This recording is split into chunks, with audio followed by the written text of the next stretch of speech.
बिस्मिल्लाहिर्रहमानिर्रहीम। अस्सलामु अलैकुम।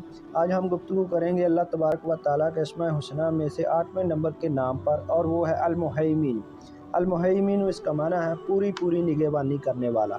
ज़ाहिर से बातन से, दाएं से बाएं से, ऊपर से नीचे से, हर तरफ से और हर चीज़ की पूरी निगहबानी करने वाला, उसको कहते हैं अल-मुहैमिन।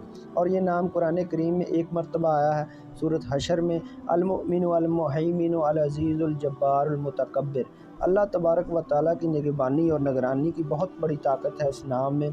अल्लाह तबारक व तआला पूरी पाबंदी के साथ जिस चीज़ से जो चाहे फ़वाइद हासिल कर सकते हैं, यानी सहराओं के ज़र्रात से लेकर आसमानों के सितारों तक हर चीज़ से फ़ायदा हासिल कर सकती है वो ज़ात। और ज़ाहिर है ये कमाल अल्लाह तबारक व तआला की ज़ात में ही पाए जाते हैं। इसके फ़ज़ाइल व फ़वाइद में लिखा है, ये बेऔलाद जोड़ों के लिए इसमें बहुत बड़ी ताकत है। इसका विर्द करें, इंशाअल्लाह अल्लाह करम